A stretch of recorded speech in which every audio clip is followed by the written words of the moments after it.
Mars media நேயர்களுக்கும் அன்பர்களுக்கும் இந்த நாள் இனிய நாளாக அமைய எல்லாம் வல்ல இறைவனை பிரார்த்திக்கின்றோம். இந்த சேனல் உங்களுக்கு பிடிச்சிருந்தா மறக்காம சப்ஸ்கிரைப் பண்ணுங்க, ஷேர் பண்ணுங்க, லைக் பண்ணுங்க, கமெண்ட் பண்ணுங்க. எனதருமை துலாம் ராசி நேயர்களே, இந்த பதிவுல நம்ம என்ன பார்க்க போறோம் அப்படின்னா 2024ஆம் ஆண்டு ஜூன் மாத ராசி பலன். இந்த ஜூன் மாசத்துல எந்தெந்த கிரகங்கள் உங்களுக்கு அற்புதமா வேலை செய்ய போறது, எந்தெந்த கிரகங்கள் மூலமா நீங்க கொஞ்சம் கவனமா இருக்கணும், பரிகாரமா என்ன பண்ணினா ரொம்ப விசேஷம் அப்படிங்கிறத பத்திலாம் நம்ம இப்ப தெளிவா பார்க்க போறோம். உங்களோட களத்திர ஸ்தானத்துல செவ்வாய் பகவான் ஆட்சி அமைச்சு சூப்பரா உட்கார்ந்துட்டு இருக்கார். 7ஆம் இடம். மாத ஆரம்பம் அப்படின்னு பார்க்கும்போதே இந்த கிரகங்கள்லாம் உங்களுக்கு அற்புதமா இருக்க போறது. என்னன்னா, அடுத்தபடியா அஷ்டம ராசியில லாபாதிபதி சூரிய பகவான், 3-6 அதிபதி குரு பகவான், உங்களது ராசிநாதனும் அஷ்டமாதிபதியுமான சுக்கிர பகவான், 9-12 அதிபதி புத பகவான், இந்த 4 பேரும் அங்க உட்கார்ந்துட்டு இருக்காங்க. எங்க 8ஆம் இடத்துல. அடுத்தபடியா 9-6-2024 முதல் இந்த புத பகவான் பாக்கியஸ்தானமாகிய மிதுன ராசிக்கு வந்து ஆட்சி அமைச்சுடுறார்.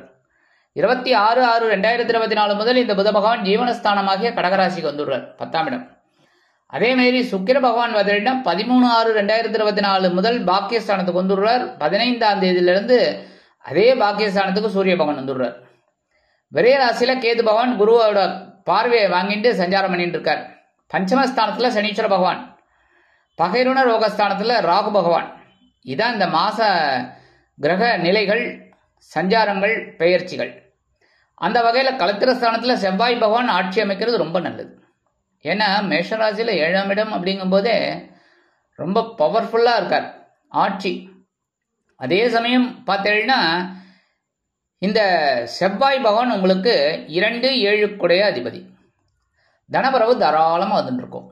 எப்படி உங்களுக்கு உழைக்கிறதுக்கு சில வாய்ப்புகள் தேடி வரும். நிறைய இடத்துல இருந்து உங்களுக்கு அழைப்புகள் வரும்.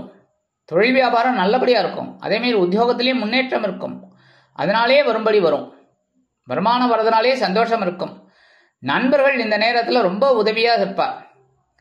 அதே சமயம் வாழ்க்கை துணையோட உடல் ஆரோக்கியத்துல கொஞ்சம் கவனம் எடுத்துட்டா போறோம். மற்றபடி பெரிய அளவுல பாதுகாப்பு கிடையாது. சீருடை பணியாளர்களாகிய காவல், ராணுவம், தீயணைப்புத்துறை, மருத்துவத்துறையில் வேலை பார்க்கும் நண்பர்களுக்கு எதிர்பார்க்கும் இடமாற்றம், பதவி மாற்றம், பதவி உயர்வு, சம்பள உயர்வு சற்று காலதாமதத்திற்கு பிறகு கிடைக்கும்.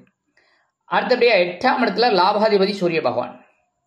அதே சமயம் குருவும் அங்க இருக்கிறதுனால ரொம்ப விசேஷம். என்ன, குருவும் சூரியனும் சேர்றது ரொம்ப விசேஷம். அதே சமயம் சுக்கிர பகவான் அங்கதான் இருக்காரு. 8ஆம் இடத்துல உங்க அஷ்டமாதிபதி அங்க இருக்கிறது ரொம்ப விசேஷம். அவர்தான் உங்க ராசிநாதனும். அதனால மனசுல சந்தோஷம் இருக்கும். அடுத்தபடியா பாக்கியாதிபதியும் விரையாதிபதியுமான புத பகவான் 8ஆம் இடத்துல மறைவு ஸ்தானம் அப்படின்னாலும் மறைந்த புதன் உங்களுக்கு நிறைந்த லாபத்தை கொடுப்பார்.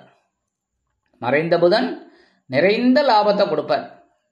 அதே மாதிரி வீடு, மனை, வாகனம் இதெல்லாம் வாங்கக்கூடிய ஒரு வாய்ப்புகள், பால் பாக்கியம் இதெல்லாம் உங்களுக்கு கிடைக்கிறதுக்கு வாய்ப்புகள் நிறைய இருக்குங்க. அடுத்தபடியாக உடல் ஆரோக்கியத்தில் கொஞ்சம் கவனம் எடுத்துட்டா போதும். ஏன்னா அஷ்டமஸ்தானத்தில் லாபாதிபதி சூரிய பகவான் இருக்கிறதுனால தொழில் வியாபாரம் நல்லபடியா இருக்கும், உத்தியோகம் நல்லபடியா இருக்கும். ஆனால் உடம்பை பார்த்துக்கணும், சரியா? 3-6 அதிபதி குரு பகவான். குரு பகவான் 8ஆம் இடத்துல மறைவு அப்படிங்கும்போது பார்த்தீங்கன்னா உங்களோட சகாயஸ்தானம், அதே சமயம் பகைருண ரோகஸ்தானம் 3-6 அந்த அதிபதி 8ஆம் இடத்துல மறையறார் அப்படின்னா கெட்டவன் கெட்டிடில் கிட்டிடும் ராஜயோகம் அற்புதமாக கிடைக்கும். அப்ப உங்களுக்கு முயற்சிகள் பலிதமாகும். இப்ப நீங்க எடுக்கிற காரியங்கள் சிறப்பாக அமையும். ஏன்னா உங்க ராசிநாதன் சுக்கிர பகவானுக்கு பகை கிரகம் குரு பகவான். ஆனா இந்த இடத்துல உங்க ராசிநாதன் அங்கேயே தான் இருக்கார். 8ஆம் இடத்துல குருவோட சேர்ந்துட்டு தான் அவரும் இருக்கார். அதனால இந்த குரு பகவானுக்கு என்ன பண்றதுன்னு தெரியாம இருக்கும். உங்களுக்கு நல்லது பண்றதுமா, கெட்டது பண்ணணுமா, எச்சரிக்கையா இருக்கணுமா, அப்படி இருக்கணும், சாஃப்டா இருக்கணுமா, ஒண்ணுமே தெரியாது. அவருக்கே கொஞ்சம் குழப்பமா இருக்கும். ஏன்னா அங்க சுக்கிர பகவான் ஆட்சி, அஷ்டமாதிபதி ஆட்சி அமைச்சு உட்கார்ந்துட்டு இருக்காரு. அப்படி இருக்கும்போது இந்த குருவால உங்களுக்கு நன்மைகள் தான் கண்டிப்பா கிடைக்கும். குருவோட பார்வை அப்படிங்கும்போது ஓரளவுக்கு சிறப்பான சூழ்நிலை உங்களுக்கு இருக்குங்க. விரயஸ்தானத்தை பார்க்கறதுனால செலவுகள் கண்ணாபின்னா தான் இருக்கும். அதே சமயம் 7ஆம் பார்வை உங்களோட தனவாக்கு குடும்பஸ்தானமாகி 2ஆம் இடத்துல விழுது. அந்த 2ஆம் வீட்டு அதிபதி தான் 7ஆம் இடத்துல உட்கார்ந்துட்டு இருக்காரு.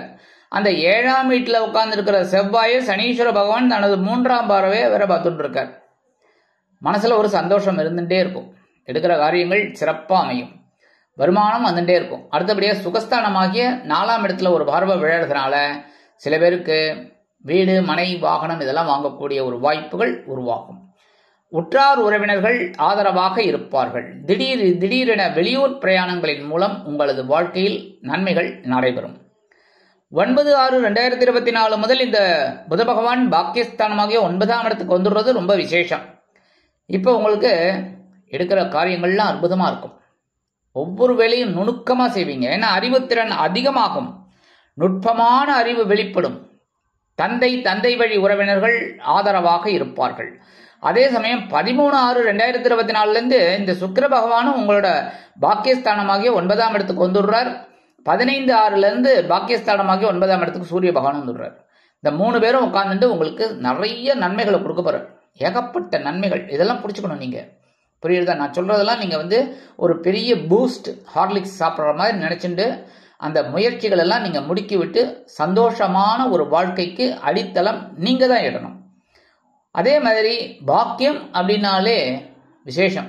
அனுபவிக்கிறது பெரிய விஷயம். அந்த வாழ்க்கையை அனுபவிக்க போறீங்க இனிமே. அதனால நீங்க இந்த வாழ்க்கை வாழ்வதற்கே அப்படின்னு நினைச்சிட்டு ஒவ்வொரு வேலைகளையும் நீங்க அற்புதமா செய்யணும். விரயங்கள் ஒரு புறம் இருந்தாலும் உங்களுக்கு ஒரு வருமானமும் வந்துருக்கும், சந்தோஷமும் இருந்துருக்கும். எடுக்கிற காரியங்கள்லாம் இப்ப அற்புதமா நிறைவேறும். இந்த 13ஆம் தேதியில், அதாவது இந்த 15/6/2024 25/6/2024 வரைக்கும் இந்த சூரிய பகவான் புத பகவானோடு இணைந்து புதாதித்ய யோகம் உங்களுக்கு கொடுக்குறார். அதனாலே பதில இந்த கல்வித்துறையில் இருக்கிறவாளுக்கெல்லாம் ஒரு உயர்வுகள், கல்வி பயிலும் மாணவ மாணவிகளுக்கு ஒரு முன்னேற்றம், இதெல்லாம் கண்டிப்பா கிடைக்கும். அதேமாதிரி எழுத்து மற்றும் அச்சுத்துறையில் இருக்கும் அன்பர்களுக்கு அநேகமாக புதிய வாய்ப்புகள் கிடைக்கும்.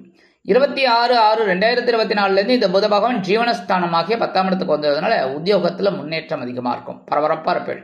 தொழில் வியாபாரத்துல ரொம்ப சுறுசுறுப்பா இருப்பேள். அடுத்தபடியா விரய ராசியில கேது பகவான் 12ஆம் இடம். அதே சமயம் பகைருண ரோகஸ்தானமாகிய 6ஆம் இடத்துல ராகு பகவான். இதுதான் என்னன்னா 2 பாவ கிரகங்கள் மறைவு ஸ்தானமாகிய 6, 8, 12 இருந்தால் உங்களுக்கு ராஜயோகம் உண்டாகும். ஏன்னா இவ 2 பேரும் கெட்டு போயிடுறா.